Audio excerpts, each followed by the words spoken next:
Bismillahirrahmanirrahim. Assalamualaikum warahmatullahi wabarakatuh. Kawan-kawanku semua yang saya hormati, tidak henti-hentinya kita panjatkan puji serta syukur kepada Allah Subhanahu wa ta'ala. Dialah yang memberi kita kehidupan, dialah yang memberi kita kekuatan, dialah yang memberi kita kesehatan, dialah yang memberi kita bimbingan, dialah yang memberi kita berbagai nikmat sehingga sampai detik ini alhamdulillah kita masih bisa menyelesaikan tugas-tugas kita, kita masih bisa menjalankan kewajiban-kewajiban kita.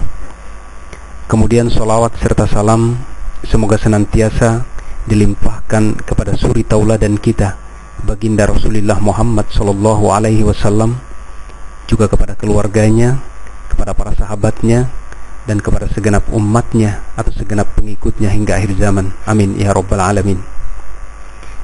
Seperti yang terlihat di awal slide ini, saya akan mencoba menyampaikan sekilas atau secara garis besar mengenai implementasi pembayaran kapitasi berbasis pemenuhan komitmen pelayanan di puskesmas.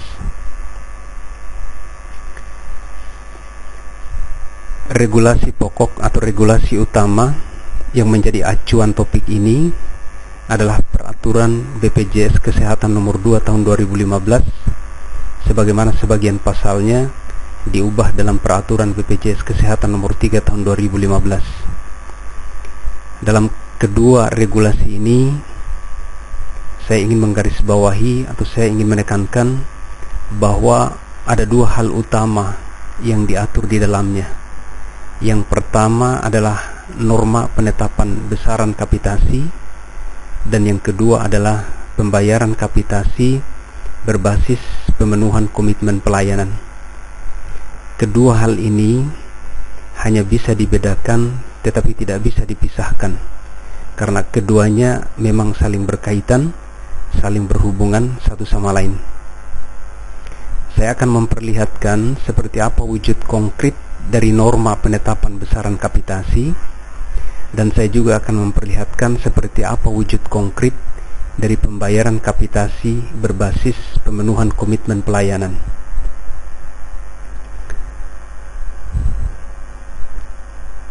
Baik, ini adalah contoh konkret dari norma penetapan besaran kapitasi puskesmas. Sementara contoh konkret atau wujud konkret dari pembayaran kapitasi berbasis pemenuhan komitmen pelayanan juga akan saya perlihatkan di sini. Nah, ini yang menjadi contoh atau wujud konkret dari pembayaran kapitasi berbasis pemenuhan komitmen pelayanan. Nah, untuk lebih jelasnya saya akan kembali lagi ke awal-awal slide untuk menjelaskan satu persatu mengenai kedua hal utama ini. Jadi baik norma penetapan besaran kapitasi maupun yang menyangkut pembayaran kapitasi berbasis pemenuhan komitmen pelayanan. Oke, kita lihat kawan-kawan, dalam tabel norma penetapan besaran kapitasi puskesmas, kita lihat bahwa ada tiga variabel ada tiga variabel yang mempengaruhi besaran norma kapitasi di sebuah puskesmas atau di sebuah FKTP. Nah, ketiga variabel tersebut adalah variabel ketersediaan SDM, kemudian variabel rasio dokter peserta, dan yang ketiga adalah variabel waktu pelayanan. Untuk variabel yang ketiga ini, variabel waktu pelayanan ini, FKTP atau puskesmas dibedakan lagi menjadi dua. Ada FKTP atau puskesmas yang buka 24 jam dalam satu hari, dan ada puskesmas atau FKTP yang buka kurang dari 24 jam dalam satu hari. Kemudian untuk variabel rasio dokter terhadap peserta, kita lihat di sini dikelompokkan dalam 4 kategori.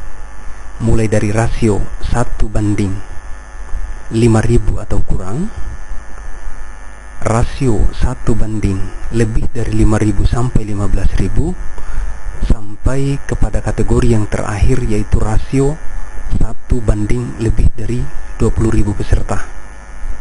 Nah, kemudian untuk variabel yang ketiga atau variabel yang satunya lagi, ya, dari 3 variabel tadi, untuk variabel sumber daya manusia di sini yang dimunculkan adalah ketersediaan tenaga dokter dan atau ketersediaan tenaga dokter gigi. Nah, kita lihat dalam tabel ini bahwa norma kapitasi untuk puskesmas yang terbesar adalah Rp6.000 per kapita, sementara yang terkecil adalah Rp3.000 per kapita. Nah, bagaimana agar sebuah FKTP, sebuah puskesmas itu bisa ditetapkan norma kapitasinya sebanyak Rp6.000 per kapita? Tentu saja harus memenuhi sejumlah kriteria yang ditetapkan di sini, ya. Jadi dokter umumnya minimal ada 3, kemudian dokter giginya minimal ada 1, ya. Rasio dokter per peserta itu adalah 1 banding maksimal 5.000, dan puskesmas tersebut buka 24 jam. Nah, kita lihat contoh konkretnya, kita lihat contoh aplikatifnya. Sebuah puskesmas, ya, sebuah puskesmas dengan dokter umum 3 orang dan dokter gigi 1 orang, puskesmasnya buka 24 jam, maka norma kapitasi sebanyak 6.000 per kapita ini hanya bisa diperoleh jika total peserta yang terdaftar di FKTP tersebut adalah sebanyak 15.000 jiwa. Karena angka peserta sebanyak 15.000 jiwa inilah yang masih memenuhi rasio dokter per peserta 1 banding 5.000, ya. Karena kalau ada 15.000 peserta sementara dokter yang tersedia ada 3 orang, ini artinya rasionya adalah 15.000 dibagi 3, yaitu 5.000. Jadi berada di batas atas, atau dengan kata lain masih ada di interval atau di kategori 1 banding maksimal 5.000. Akan berbeda keadaannya jika puskesmas dengan 3 orang dokter, 1 orang dokter gigi, sama-sama buka 24 jam, tetapi peserta yang terdaftar itu bukan 15.000 jiwa, akan tetapi katakanlah ada 25.000 jiwa. Nah, maka pertanyaannya, ya, norma kapitasi untuk puskesmas seperti ini berapa per kapitanya? Nah, jawabannya akan tergantung kepada posisi kategori rasio dokter terhadap pesertanya berada di mana. Kalau dengan 25.000 peserta, sementara dokter umum yang tersedia di FKTP tersebut adalah 3 orang, maka ini artinya rasionya adalah 25.000 dibagi dengan 3. Kita ketemu dengan angka 8.300-an, atau rasionya 1 banding 8.300-an. Dengan kata lain, kategori rasio dokter pesertanya berada di range yang kedua, di kategori yang kedua, yaitu 1 banding lebih dari 5.000 sampai 15.000. Dengan demikian, puskesmas dengan 3 orang dokter, 1 orang dokter gigi buka 24 jam, tetapi peserta yang terdaftar di FKTP tersebut sebanyak 25.000, maka ya rasio dokter pesertanya ya berada di range yang kedua ini, dan ini berarti bahwa norma kapitasi untuk FK tersebut bukan 6.000 lagi, tetapi menjadi 5.000. Nah, dengan kata lain, agar puskesmasnya masih bisa tetap memiliki norma kapitasi 6.000, puskesmasnya buka 24 jam, ya, puskesmasnya buka 24 jam, jumlah pesertanya adalah 25.000, maka satu-satunya yang bisa dilakukan adalah menambah tenaga dokter yang ada di puskesmas tersebut. Nah, jumlah minimal tenaga dokter ya yang harus ada untuk 25.000 peserta tadi, agar kapitasinya bisa tetap di 6.000 atau agar rasio dokter pesertanya bisa tetap di range yang pertama 1 banding maksimal 5.000, maka dokter yang harus ada, dokter umum yang harus ada di FKTP tersebut haruslah minimal 5 orang. Baik kawan-kawan yang saya hormati, nah saya kira untuk kriteria-kriteria selanjutnya ya pada baris-baris berikutnya ini bisa dibaca sesuai dengan pola yang barusan saya jelaskan tadi. Nah, kemudian selanjutnya saya akan memperlihatkan atau menjelaskan sekilas tentang pembayaran kapitasi berbasis pemenuhan komitmen pelayanan. Jadi setelah kita mengetahui batasan ya norma kapitasi dari suatu FKTP atau suatu puskesmas berdasarkan 3 kriteria sebelumnya, maka kemudian kita nanti akan melihat ya seberapa besar prosentase pembayaran kapitasi yang bisa diterima oleh sebuah FKTP atau sebuah puskesmas. Nah, dengan aturan seperti ini terlihat jelas bahwa nilai kapitasi yang ditetapkan dalam norma tadi, katakanlah ada puskesmas yang norma kapitasinya ditetapkan 6.000 per kapita. Nah, maka ya harus diketahui bahwa prosentase pembayaran kapitasi untuk puskesmas yang norma kapitasinya 6.000 tadi itu belum tentu adalah sebesar Rp6.000 dikali dengan total peserta yang ada. Itu belum tentu. Bisa jadi ya nilai kapitasi yang akan diterima itu lebih kecil dari total perkalian antara norma kapitasi dengan jumlah peserta. Nah, karena seperti yang terlihat di dalam tabel ini ya, persentase pembayaran kapitasi itu berkisar pada angka 75% sampai setinggi-tingginya 115%. Nah, bagaimana penjelasan lebih lanjut ya untuk persentase pembayaran kapitasi ini? Nah, ini saya kira tidak terlepas dari ya pencapaian puskesmas terhadap indikator komitmen pelayanan.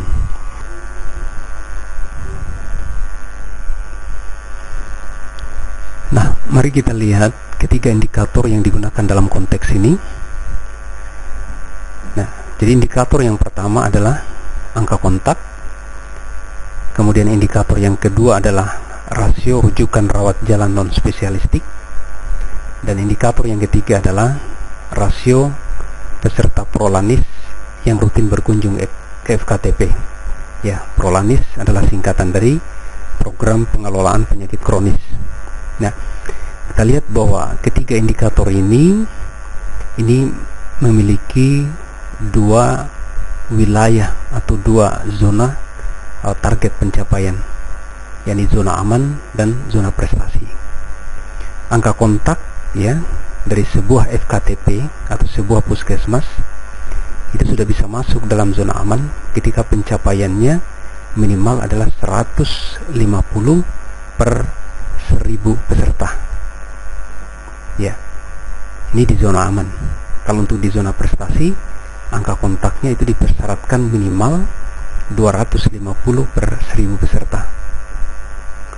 Kemudian untuk indikator yang kedua, jadi rasio rujukan rawat jalan non spesialistik, ya, ini di zona aman dibatasi, ini harus kurang dari 5%. Sementara di zona prestasi dibatasi harus kurang dari 1%.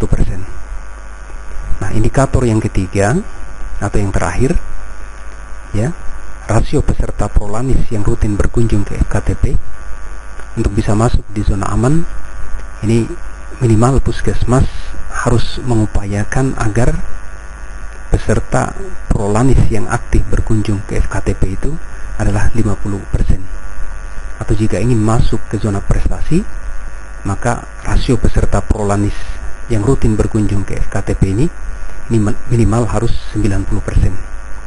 Nah, jadi kalau di satu FKTP katakanlah misalnya ada 50 orang peserta prolanis yang terdaftar, maka sudah bisa masuk dalam zona aman kalau 25 orang diantaranya itu sudah rutin berkunjung ke FKTP, ya. Nah, inilah 3 indikator yang dikaitkan nanti dengan komitmen pelayanan atau dikaitkan dengan pembayaran kapitasi berbasis pemenuhan komitmen pelayanan. Nah, dengan gambaran seperti tadi, maka semakin jelaslah bagi kita, nah, bagaimana seharusnya membaca matriks pembayaran kapitasi FKTP sebagaimana yang terlihat di slide ini. Nah, untuk lebih memudahkan pengertian kita, saya ambil contoh kasus. Untuk sebuah FKTP atau sebuah puskesmas yang sudah ditetapkan norma kapitasinya sebesar 6.000 per kapita misalnya, ya, kemudian di FKTP tersebut, ya, terdaftar peserta sebanyak 25.000 jiwa, ini misalnya, maka dari angka-angka ini, dari data ini, kita sudah bisa mengetahui bahwa kapitasi bulanan yang bisa diterima oleh puskesmas tersebut dalam kondisi standar adalah 6.000 dikali dengan 25.000 peserta, itu sama dengan 150 juta per bulan. Ya, ini hitungan dari norma standarnya. Nah, kenyataannya nanti puskesmas dengan kriteria yang barusan saya sebutkan tadi, itu belum tentu nanti mereka akan mendapatkan kapitasi sebanyak 150 juta atau 100%. Nah, yang akan terjadi adalah sejumlah kemungkinan, ya, bisa 100%, bisa 75%, bisa 80%, bisa 90%, ya, bisa persentase yang lain. Sampai di sini, ya, yang ada di regulasi maksimal, ya, pembayaran kapitasi yang bisa diterima oleh FKTP maksimal adalah 115%, ya, dari norma standar yang sudah ditetapkan. Nah, kapan puskesmas dengan norma standar yang 6.000 per kapita dan 25.000 peserta tadi bisa menerima kapitasi sebanyak 150 juta per bulan, ya, atau 100%, itu ketika puskesmas tersebut mampu, ya, mencapai ketiga indikator komitmen pelayanannya minimal itu di wilayah atau di zona aman. Jadi ketiga indikator yang tadi saya sebutkan itu, kalau ketiga-tiganya bisa berada di zona aman, maka puskesmas tersebut berhak untuk mendapatkan kapitasi sebanyak hitungan norma standarnya, yaitu 150 juta per bulan. Tetapi kalau dari ketiga indikator komitmen pelayanan yang ada, tidak ada satupun yang bisa masuk ke zona aman, ya, lebih-lebih ke zona prestasi, maka puskesmas tersebut hanya bisa menerima pembayaran kapitasi sebanyak 75%.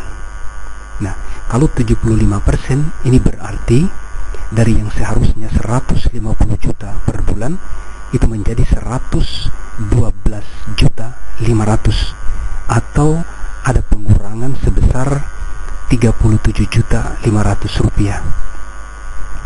Tetapi sebaliknya, ya, kalau puskesmas dengan norma standar 6.000 per kapita, jumlah pesertanya 25.000 jiwa, ya, kalau puskesmas tersebut, ya, mampu mencapai, ya, target indikator kinerja pelayanannya di zona prestasi, dan memang tiga-tiganya di zona prestasi, maka puskesmas tersebut berhak untuk mendapatkan pembayaran kapitasi sebesar 115%, atau kalau kita nominalkan ini menjadi 172.500.000 rupiah, atau ada penambahan sebesar 22.500.000 rupiah. Nah, saya kira ini adalah sebuah skenario yang adil untuk pembayaran kapitasi berdasarkan atau berbasis komitmen pemenuhan pelayanan. Nah, jadi kinerja yang berbeda, pengejawantahan komitmen pelayanan yang berbeda ternyata berimbas juga pada perbedaan prosentase pembayaran kapitasi yang diterima.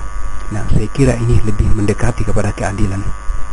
Nah, baik teman-teman, saya kira bisa membaca atau bisa memaknai tabel ini secara keseluruhan, dan saya kira sampai pada titik ini saya sudah berusaha untuk menjelaskan dua hal utama, mulai dari norma penetapan besaran kapitasi sampai dengan pembayaran kapitasi berbasis pemenuhan komitmen pelayanan. Alhamdulillah saya sudah berusaha untuk menjelaskannya secara garis besar. Nah, selanjutnya teman-teman bisa melihat secara detailnya lagi di regulasi yang ada. Mungkin pertanyaan yang masih tersisa sebenarnya adalah bagaimana prosedur penilaian pemenuhan komitmen pelayanan di FKTP atau di puskesmas. Nah, saya kira untuk topik yang ini saya memilih untuk menyampaikannya dalam video slide terpisah, karena saya khawatir kalau saya jadikan satu pada kesempatan ini juga, saya khawatir kawan-kawan nanti bosan untuk mendengarkan suara saya. Saya kira itu yang bisa saya sampaikan kawan-kawan.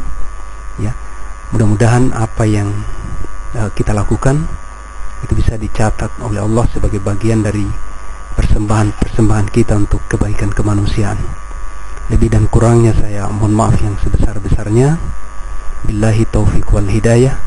Wallahu muwafiq ila aqwamit thoriq. Assalamualaikum warahmatullahi wabarakatuh.